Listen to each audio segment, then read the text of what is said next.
Assalamualaikum warahmatullahi wabarakatuh. Bismillahirrahmanirrahim.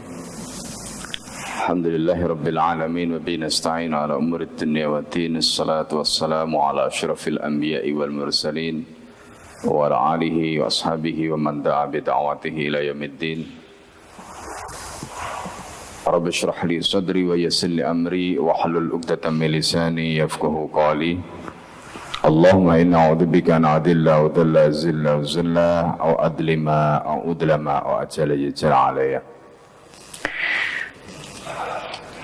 Bapak Ibu dan saudara sekalian yang dimuliakan oleh Allah, alhamdulillah pada pagi hari ini kita diberikan kesehatan oleh Allah, kita diberikan keistiqomahan oleh Allah di tengah hujan yang terus mengguyur, dan mungkin ada sebagian wilayah saudara-saudara kita yang terendam banjir, tapi alhamdulillah kita mungkin termasuk di antara yang diselamatkan oleh Allah Subhanahu wa taala, dan semoga ujian demi ujian ini bisa menjadikan kita semakin kuat imannya. Karena apapun yang Allah Subhanahu wa taala turunkan, apapun yang Allah Subhanahu wa taala timpakan kepada kita, bagi orang mukmin itu adalah merupakan bentuk kasih sayangnya Allah Subhanahu wa taala. Dan apa yang kita alami, semoga itu justru bisa menguatkan iman kita, menguatkan ketakwaan kita kepada Allah Subhanahu wa taala. Bapak Ibu dan saudara sekalian yang dimuliakan Allah, pada pagi hari ini kita akan melanjutkan kajian kitab Hayatus Sahabah, juz yang kedua, halaman 358. Masih terkait dengan wasiat yang disampaikan oleh Abu Bakar As-Siddiq kepada Umar bin Khattab radhiyallahu anhu.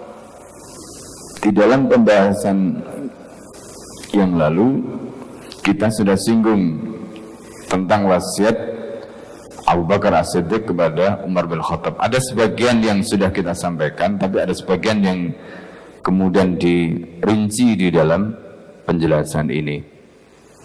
Bismillahirrahmanirrahim. Qala al-muallif rahimahullah, nafa'ana bihi wa bi'ulumihi fid dharain amin. Muallif atau pengarang kitab ini berkata di dalam kitabnya, dan semoga Allah Subhanahu wa taala memberikan manfaat kepada kita, memberikan manfaat kepada kita melalui ilmu yang ditulis oleh pengarang kitab ini, baik itu di dunia maupun di akhirat. Amin. Hadis Abdurrahman bin Sabit wa ghairihi fi qouli Abi Bakar li Umar indal mauti. Jadi hadis Abdurrahman bin Sabit dan yang lain-lain mengenai nasihat Abu Bakar As-Siddiq kepada Umar indal mauti, menjelang wafatnya Abu Bakar, atau pada saat Abu Bakar hendak wafat. Nah, ini. Wa inda Ibnu al-Mubarak wa Ibnu Abi Shibah wa Hannad wa Ibnu Jarir wa Abi Nu'aim fil Khilyah. Menurut Ibnu Mubarak, Ibnu Abi Shibah, Hannad, Ibnu Jarir, dan Abu Nu'aim di dalam kitabnya Al-Khilyah, an Abdurrahman bin Sabit, dari Abdurrahman bin Sabit, wa Zubaid bin Al-Haris wa Mujahid, juga dari Zubaid bin Al-Haris dan Mujahid. Kalau mereka berkata, apa kata mereka? Lama hadara Abu Bakar al-mautu da'a Umar radhiyallahu anhu wa qala lahu. Jadi kata mereka, ketika Abu Bakar itu dihampiri atau didatangi oleh kematian, maka Abu Bakar radhiyallahu anhu memanggil Umar radhiyallahu anhu. Wa qala lahu, kemudian Abu Bakar berkata kepada Umar bin Khattab, radhiyallahu anhu. Apa yang disampaikan oleh Abu Bakar kepada Umar bin Khattab radhiyallahu anhu, yang disampaikan adalah ittaqillaha ya Umar. Ini nasihatnya Abu Bakar kepada Umar. Ittaqillaha ya Umar. Takutlah wahai Umar kamu kepada Allah. Bertakwalah wahai Umar kamu kepada Allah. Ini nasihat Abu Bakar. Wa'lam, ketahuilah, anna lillahi amalan bin nahari la yaqbaluhu bil lailihi. Katanya. Jadi bahwa Allah itu ada amalan-amalan yang memang amalan itu dilakukan di siang hari, layak baluhu, yang Allah tidak akan terima amalan itu billaili, di malam hari. Kalimat ini sudah kita jelaskan di pertemuan sebelumnya. Ada kalanya misalnya salat yang dilakukan di siang hari, tidak mungkin salat itu dilakukan di malam hari. Kalau dilakukan di malam hari berarti qadha. Ya, makanya kata Abu Bakar, tidak mungkin salat yang harusnya dilakukan di siang hari, an-nahar, kemudian dilakukan di malam hari. Nah ini penjelasan yang disampaikan oleh para mu'allif kitab lain untuk menjelaskan makna dari pernyataan Abu Bakar ini. Ada juga wa amalan billaili la yaqbaluhu bin nahari. Ada juga amalan itu dilakukan di malam hari, tetapi amalan itu tidak diterima ketika amalan itu dilakukan di siang hari. Jadi masing-masing waktu, momentum itu ada amalan masing-masing. Nah karena itu Al-Quran sendiri ya menyebutkan ya kalau pagi atau siang itu adalah waktu kita untuk bekerja. Ya, kalau malam waktu kita untuk istirahat, untuk tidur. Nah, jadi ini juga bagian dari siklus yang Allah ciptakan. Termasuk di sana ada amalan yang berbeda. Maka Allah menjadikan tubuh kita ini sudah disetting sedemikian rupa oleh Allah dengan amalan-amalan tadi. Jadi misalnya ada orang yang katakanlah dia tidak tidur di waktu malam, dia ganti tidurnya di waktu, maksudnya waktu siang. Bagi kesehatan tidak bagus. Banyak orang yang kemudian karena sering begadang malam kena liver misalnya. Itu karena Allah menjadikan waktu malam itu untuk ya menjadi tempat tidur. Ya. Jadi makanya Al-Quran menyebutkan wa ja'alna al-laila libasa. Ya kan? Wan nahara ma'asha. Jadi malam itu sebagai tempat bagi kita ya untuk istirahat. Ya. Waktu malam itu waktu untuk istirahat. Kalau waktu siang itu untuk mencari ma'isyah. Ya, untuk hidup. Ada amalan di waktu siang, ada amalan di waktu malam. Jadi jangan dibolak-balik.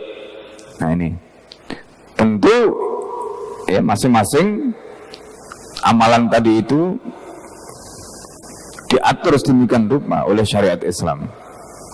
Dalam konteks pernyataan Abu Bakar As-Siddiq ini yang dinasihatkan pada Umar bin Khattab radhiyallahu an, itu konteksnya dengan ibadah.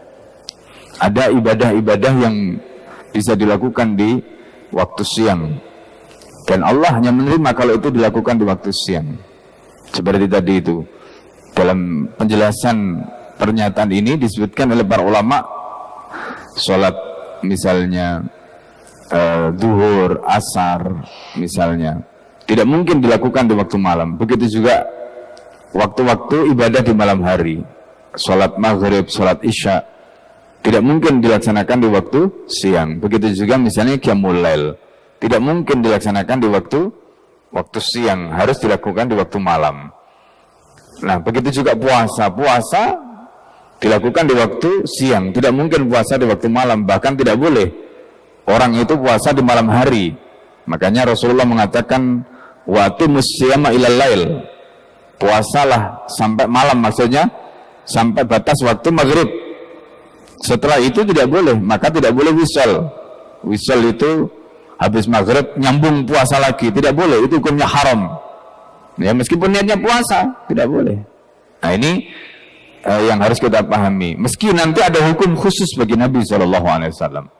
Salat tahajud bagi Nabi itu hukumnya wajib, bagi kita sunnah. Puasa wisal haram hukumnya bagi umatnya, tapi bagi Nabi boleh misalnya.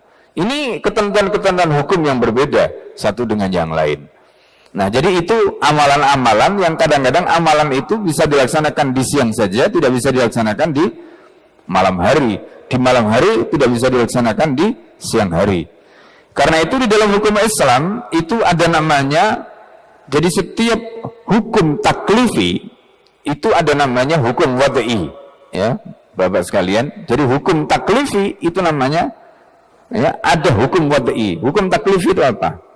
Hukum taklifi itu misalnya kayak gini. Salat subuh itu wajib. Salat duhur itu wajib. Salat asar itu wajib. Salat maghrib wajib. Salat isya wajib. Itu hukum taklifi. Artinya hukum yang terkait dengan beban kewajiban tadi. Tetapi yang perlu dicatat, hukum taklifi tadi itu tidak bisa kita jalankan sendiri. Harus ada namanya hukum wad'i. Hukum wad'i itu apa? Satu, kita sholat subuh itu harus di waktu subuh. Berarti apa? Ada ketentuan waktu yang harus kita ikuti. Ketentuan waktu yang kita ikuti itu namanya wad'i, itu hukum wad'i. Tidak boleh kita sholat subuh sembarangan. Sholat subuh di waktu asar, sholat subuh di waktu maghrib, sholat subuh di waktu, tidak boleh. Itu namanya ketentuan hukum wad'i namanya. Ya. Begitu juga sholat duhur. Sholat duhur harus di waktu duhur. Itu hukum wad'i. Ya. Ini Islam mengajarkan seperti itu. Sama seperti misalnya puasa. Puasa itu dari segi hukumnya itu hukum taklifi, wajib. Tapi melaksanakan puasa itu ada hukum wad'inya. Kapan waktunya? Itu hukum wad'i namanya. Jadi misalnya kita tidak boleh, karena kita siang tidak puasa, kita konversi di malam hari, nggak boleh. Berarti pelaksanaan ibadahnya tadi itu nggak sesuai dengan timingnya, nggak boleh. Nah ini contoh. Jadi Islam itu seperti itu. Makanya tadi disebutkan ada amalan-amalan yang sama nilainya ibadah, tapi dia hanya bisa dilaksanakan di siang hari, tidak boleh dilaksanakan di waktu yang lain, tidak akan diterima oleh Allah. Begitu juga ada amalan yang dilaksanakan di malam hari, tidak akan diterima kalau itu dilaksanakan di siang hari. Kenapa? Karena hukum taklifi tadi ada hukum wad'inya. Ada hukum wad'inya. Nah ini. Sama misalnya contoh, hukum wad'i itu nanti banyak ya. Kalau hukum taklifi itu ada 5, hukum wad'i itu sebenarnya ada 5 juga. Jadi kalau hukum taklifi itu ada wajib, lawannya wajib itu adalah haram, ada sunnah, lawannya sunnah itu makruh, kemudian yang kelima itu adalah mubah. Itu hukum taklifi. Tapi hukum ini tidak bisa kita jalankan tanpa hukum wad'i. Hukum wad'i itu misalnya ada azimah dan rukhsah. Hukum azimah itu adalah hukum asal, rukhsah itu adalah dispensasi. Misalnya contoh, kita sholat rukhsahnya azimahnya itu harus berdiri. Bagi orang yang tidak bisa berdiri, misalnya boleh sholat sambil duduk, itu namanya rukhsah. Ya, itu namanya rukhsah. Pembahasan tentang hukum sholat berdiri dan duduk itu masuk hukum wad'i, bukan hukum taklifi. Nah ini. Contoh lagi itu tadi azimah rukhsah. Kemudian yang kedua adalah hukum tentang syarat. Salat itu ada hukum syaratnya yang harus kita penuhi. Menghadap kiblat, syarat. Kemudian bersih, syarat. Ya, suci itu syarat. Ya. Nah, tidak boleh orang yang mengerjakan salat, pokoknya saya salat, tapi nggak melaksanakan syaratnya. Tidak mau menutup aurat, tidak mau menghadap kiblat, tidak mau menjaga kesucian, yang nggak diterima salatnya. Ya, nggak diterima salatnya, atau dengan kata lain salatnya tidak sah. Nah, ini kenapa? Karena ada hukum syarat yang harus dipenuhi, tidak dipenuhi. Tentu nanti ada pengecualian, ada pengecualian. Nah, kemudian ada yang namanya hukum sebab. Hukum sebab. Contoh tadi itu, kita sholat subuh. Sholat subuh itu ada sebabnya. Kapan? Yaitu pada saat fajar. Begitu fajar datang sebab, kewajiban tadi bisa kita kerjakan. Kalau fajarnya belum datang, maka tidak boleh kita mengerjakan. Nah, sholat duhur juga begitu, ya. Sholat asar juga begitu, sholat maghrib juga begitu, sholat isya juga begitu. Nah, ini namanya sebab. Puasa itu juga sama, ada hukum sebabnya, ya. Nah, itu tadi azimah, rukhsah, kemudian sebab dan syarat. Nah, yang keempat itu namanya mane. Mane itu penghalang. Jadi misalnya begini, bapak ibu dalam keadaan hadas besar. Hadas besar itu menjadi mane, menjadi penghalang. Sholat duhur, sholat subuh, sholat rawatib tadi hukumnya wajib.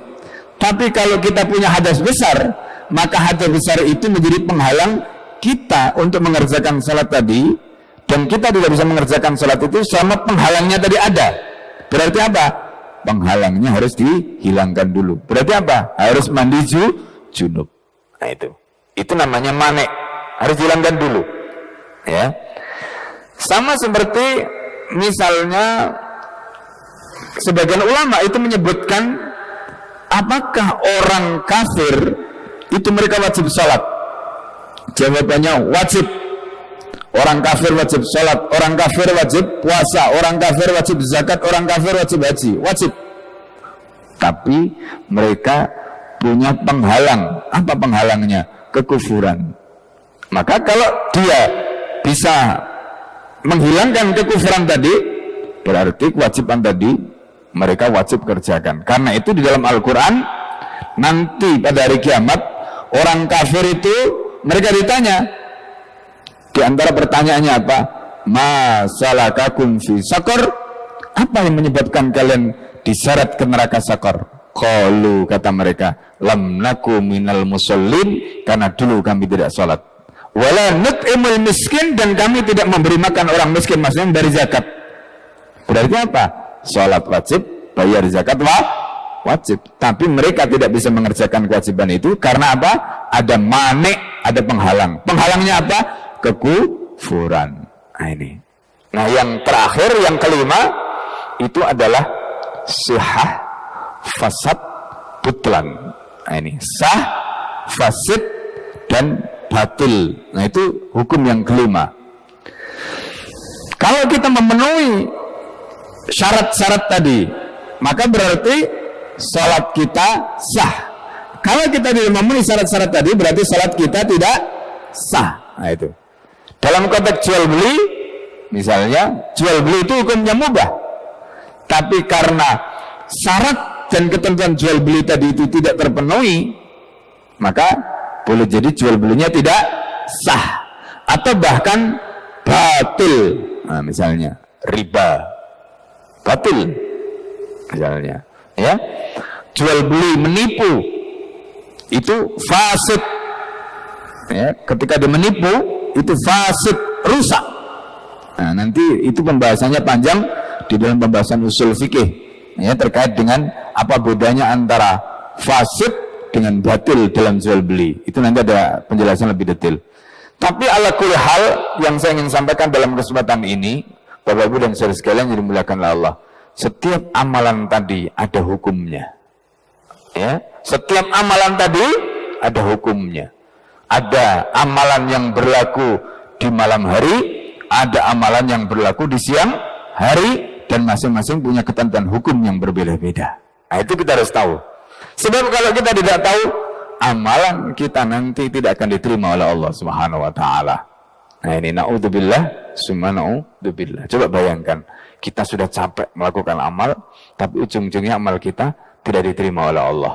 Kenapa? Karena kita nggak ngerti hukumnya. Oh ternyata untuk melaksanakan amal itu bukan hanya kita ngerti wajib, haram, makruh, sunnah, mubah, tapi ternyata ada hukum lain, hukum azimah, hukum rukhsah, sah, hukum syarat, hukum sebab, kemudian mane, ada sihah, fasad, butlan, ternyata ada hukum lain, dan itu semua harus kita integrasikan dalam satu amal supaya amal kita diterima oleh Allah.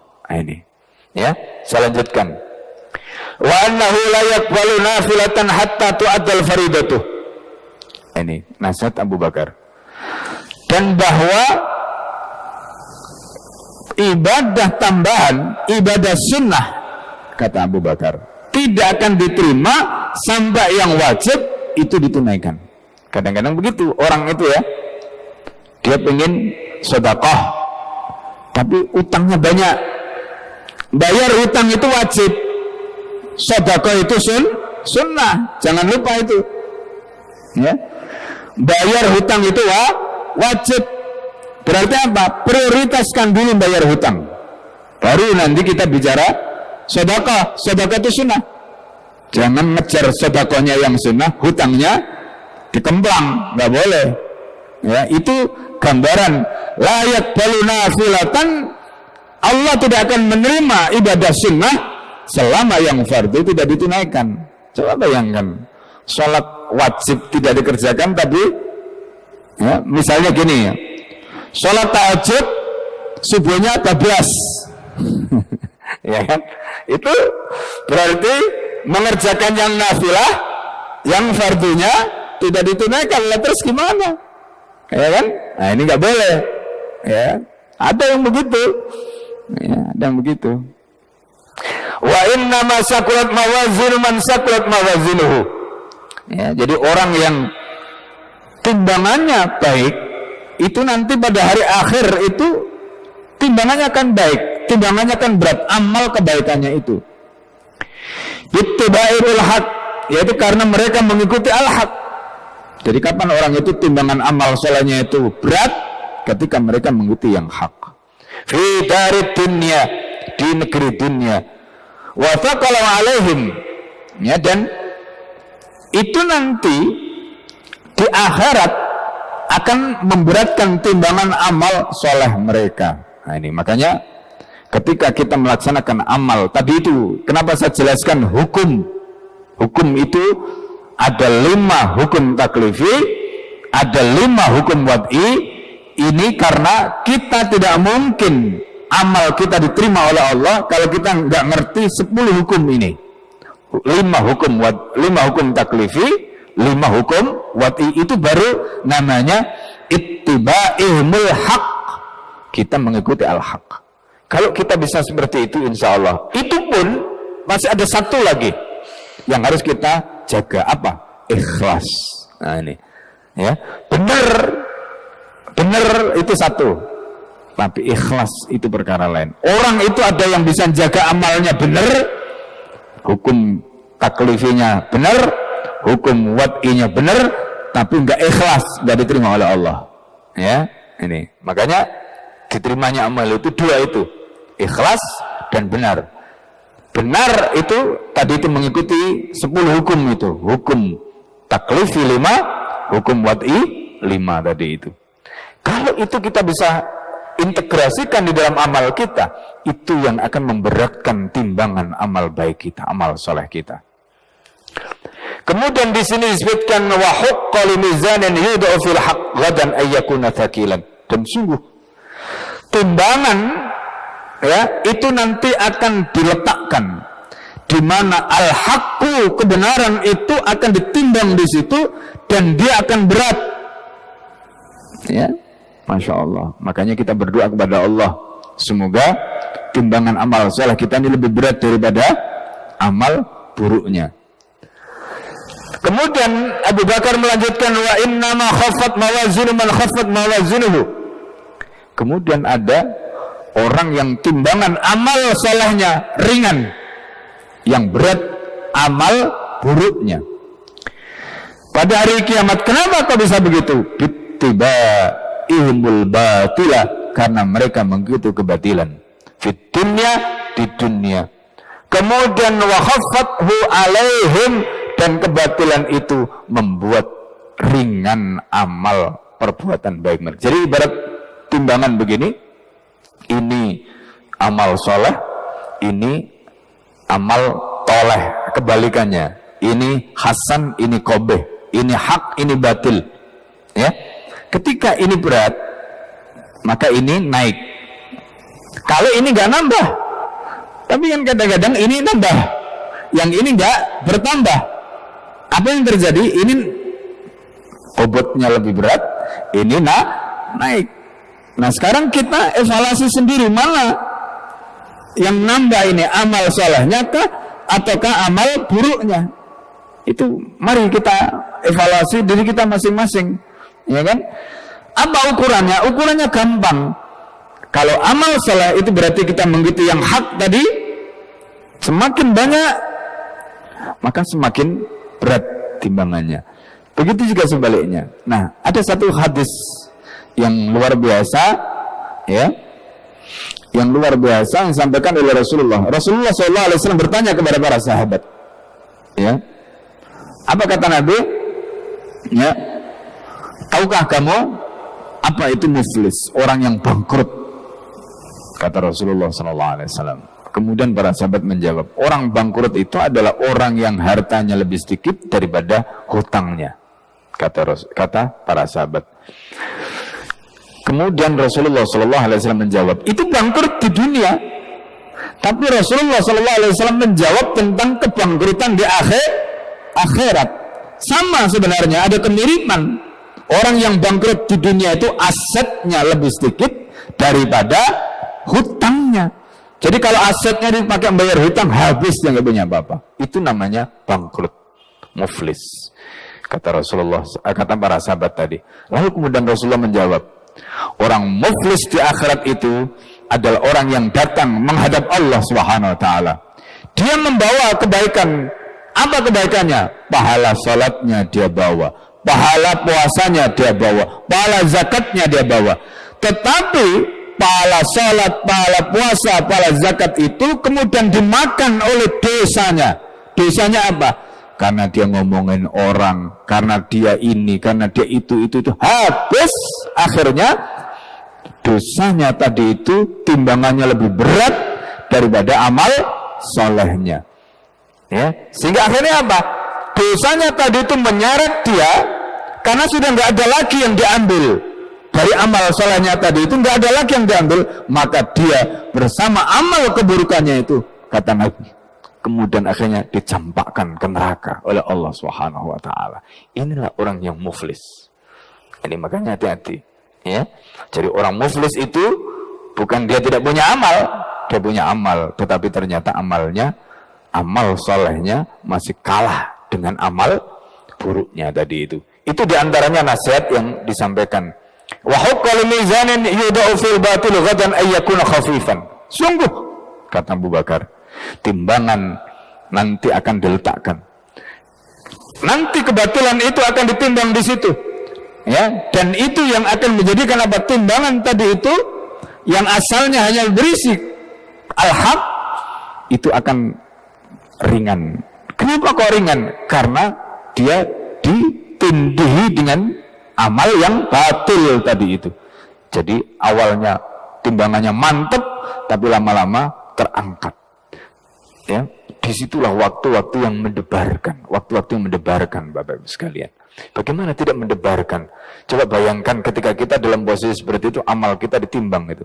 Kita pengen amal kita yang soleh ini, amal kita yang hak ini lebih berat daripada amal yang batil ini.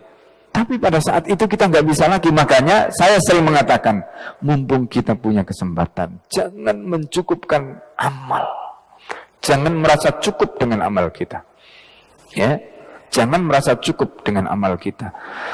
Jadi ini bedanya orang mukmin dengan orang munafik, ya, bedanya orang mukmin dengan orang munafik. Orang mukmin itu dia selalu khawatir amalnya tidak cukup.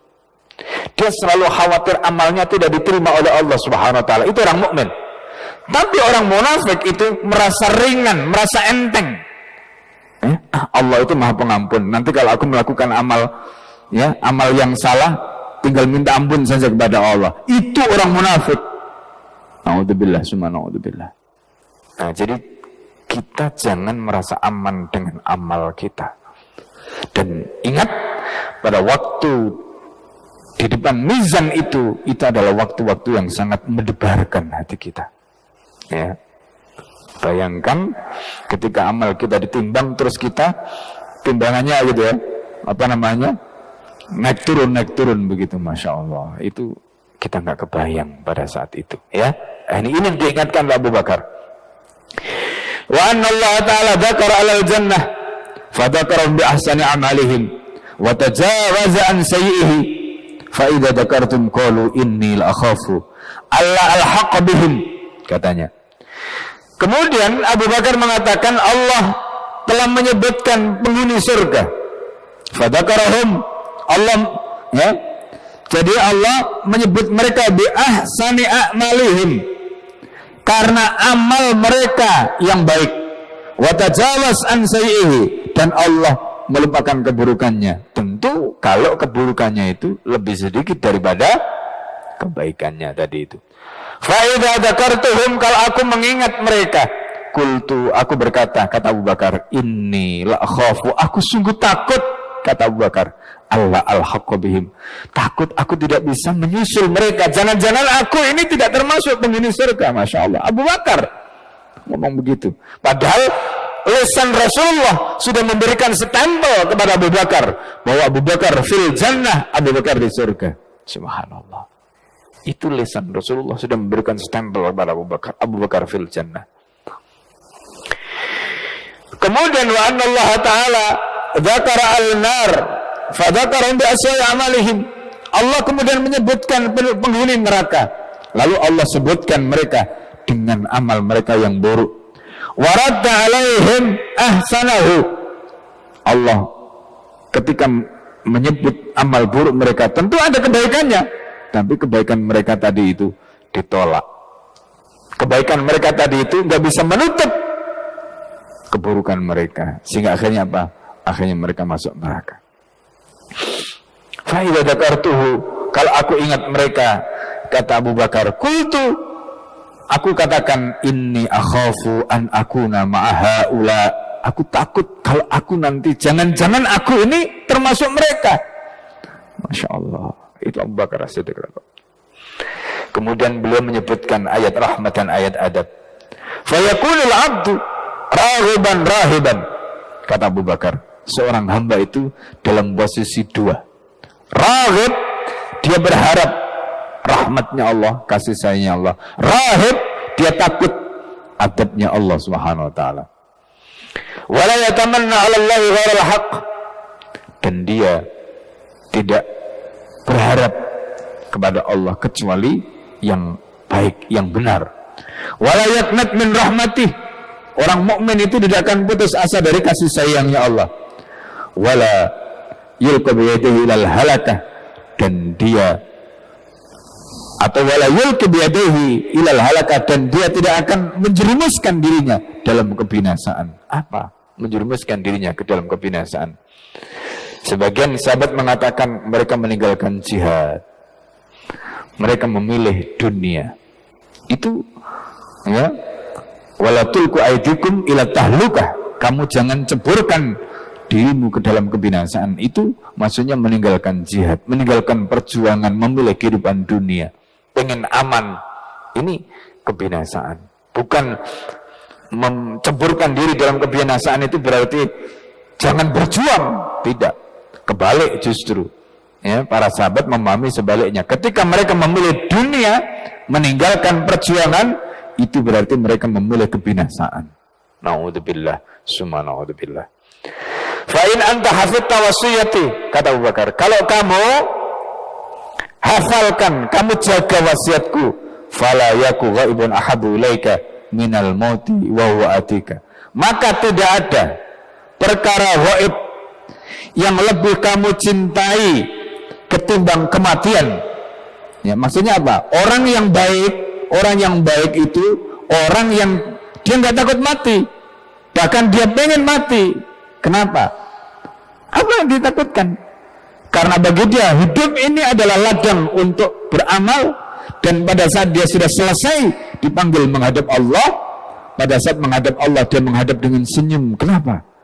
Karena dia justru ketemu dengan kekasihnya, ketemu dengan Allah Subhanahu wa taala. Tidak ada ketakutan. Itu kalau kita bisa menjaga amal saleh kita.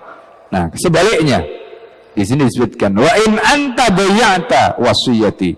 Tapi kalau kamu abaikan, kamu sia-siakan wasiatku, fala yaku ghaibun abghadu ilaika minal maut. Tidak ada perkara gaib yang paling kamu benci melebihi kematian. Kenapa? Orang jahat takut mati. Orang jahat itu takut mati. Mana ada orang jahat berani mati? Nggak ada. Kalau bisa dia hidup 1000 tahun, ya kan? Padahal 1000 tahun itu di mata Allah cuma sehari. Coba bayangkan, orang jahat. Nggak ada orang jahat yang ingin cepat mati, nggak ada. Ya. Tetapi orang yang jahat itu, orang yang zalim itu, ya sama. Makanya orang yang baik itu kalau dia berkuasa, sebenarnya dia pengen cepat selesai, bukan malah ingin memperpanjang kekuasaan. Kenapa? Dia merasa sudah ini amanah, ini berat, semakin lama semakin berat. Kalau dia bisa selesai dalam waktu cepat, itu sudah aman dia. Itu orang baik. Tapi kalau orang jahat, dia seperti tadi, karena kejahatan itu menghantui dirinya.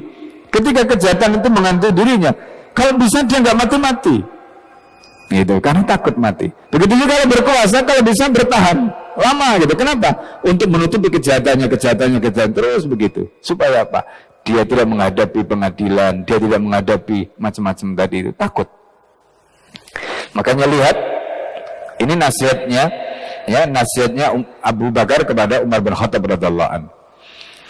Nasihatnya Abu Bakar, ya, kata Abu Bakar, kalau kamu abaikan nasihatku ini, fala yaku ghaibun abghadu ilaika minal maut, maka tidak ada perkara yang gaib yang lebih kamu benci kecuali kematian. Karena biasanya orang itu begitu mikirnya, ntar nanti saya akan tobat di penghujung, padahal belum tentu kapan dia tahu dia akan mati. Nah, disinilah seringkali orang itu berhayal, berandai-andai, ya. Makanya, ya, di akhir kalimatnya Abu Bakar mengatakan walasta bimu'jizi, dan kamu tidak akan bisa menaklukkan kematian. Kamu tidak akan bisa menaklukkan kematian. Jangan berharap ketika kita melakukan kejahatan kemudian kita bisa bertahan lama. Jangan berharap. Kenapa? Karena kita tidak bisa menaklukkan kematian.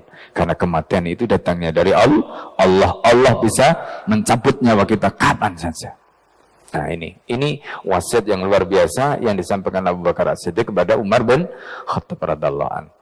Bapak Ibu dan saya sekalian yang dimuliakan Allah, inilah gambaran yang harus kita camkan betul-betul. Maka di poin terakhir tadi yang ingin saya sampaikan, kalau kita menjadi orang baik, ya, tidak ada yang kita takutkan.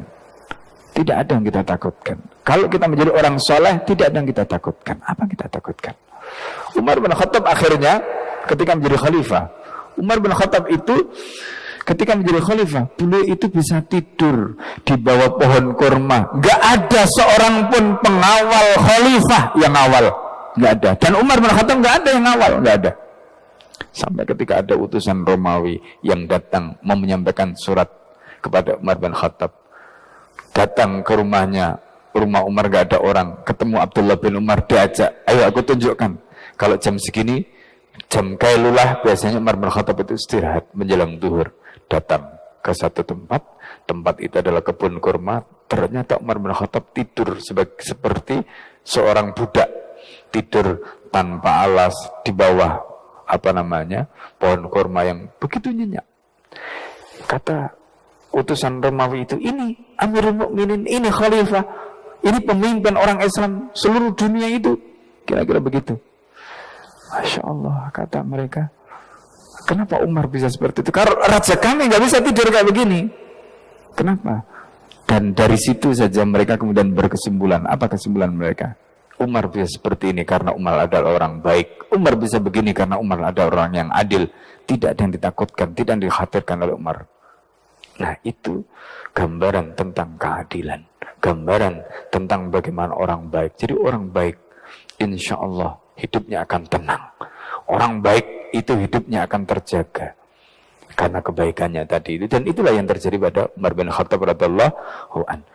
Saya kira itu, Bapak Ibu dan saya sekalian yang dimuliakan Allah, semoga wasiat Abu Bakar yang disampaikan dalam hari ini bisa mengingatkan kita semua, menjaga kita semua agar kita senantiasa dijaga amal kita, dijaga iman kita, dijaga ketaatan kita kepada Allah Subhanahu wa taala.